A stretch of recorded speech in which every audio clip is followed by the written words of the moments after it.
Žodžiu, pirmiausia reikia parsisiųsti dvi programas git adresas.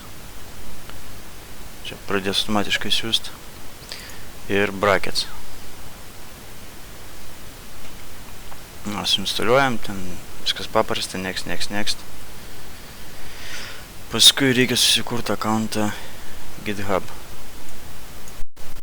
Čia susikuriam akauntą, jeigu turim prisijungiam.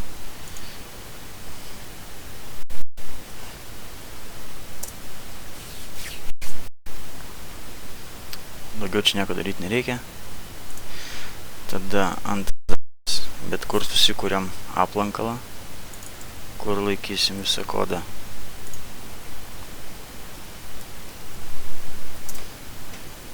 Pavadinimas irgi nesvarbu. Tada trečias darbas, kai suinstaliuojam brackets, einam į Extension Manager. File Extension Manager.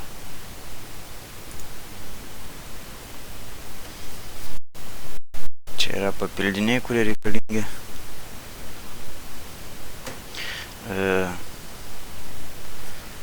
Reikia susirast brackets git.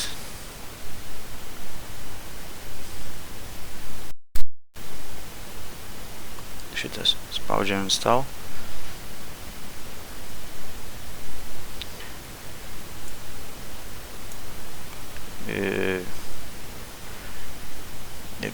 Iš esmės nieko daugiau nereikia, ten kiti pluginai čia jau pagal poreikius, ką sugalvosi daryti.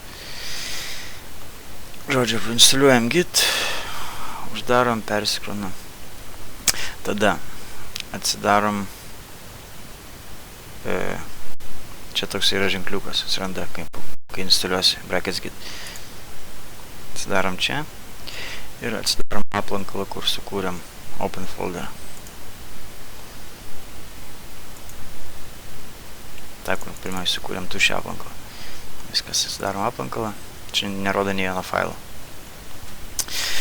Tada einam į GitHub ir susirandam kodą.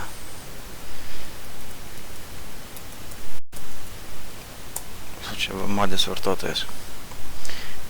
Juos čia yra visas kodas patalpintas. Sudarom. Daiktas vadinasi repozitorij.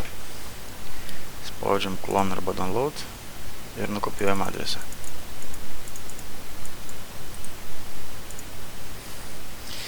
Grįžtam į brackets. Spaudžiam clone. Ctrl V. Kur nukopijavom savo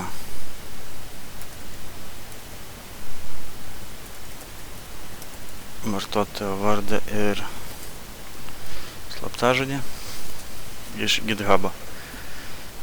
Spaudžiam Save Credentials, kad kiekvieną kartą neįvedinėt ir OK.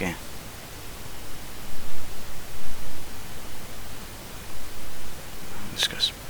Visą kodą turim.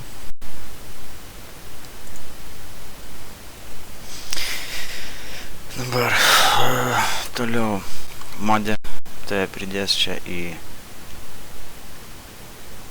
contributor, kad galėtum irgi redaguoti kodą. Tada šitas vulkas nereikalingas.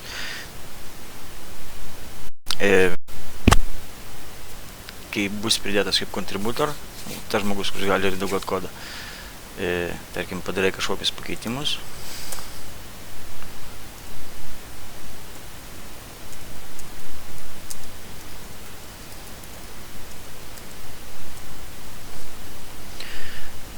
Kai paspaudžiu išsaugot, čia atsiranda pažymėta, kad buvo pakeitimai. Čia atsiranda pažymėta, kad pakeitimai. Atsidarai git ir čia rodo, kad šitas failas buvo pakeistas. Tada reikia padaryti commit.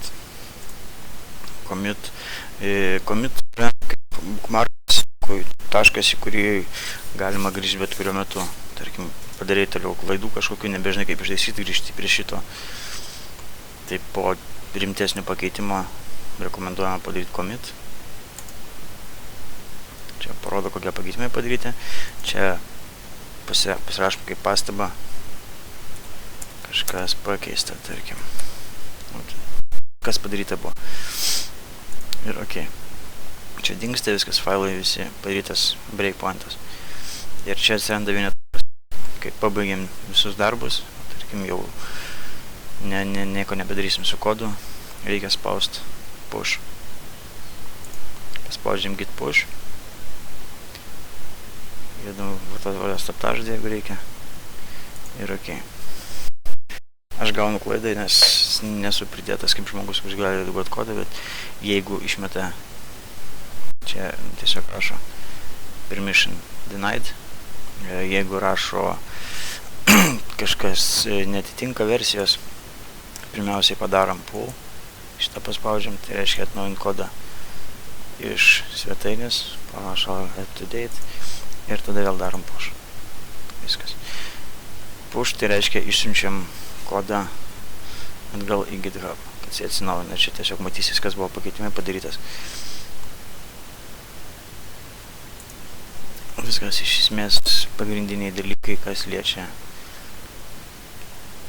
kodo įkėlimą, dalinimąsi. Viskas baigta, galim čia užėjti pasižiūrėti visus failus aplankale. Svarbiausia, niekur iš čia neperkelinė. Iš to aplankalai, kurį nuklonam.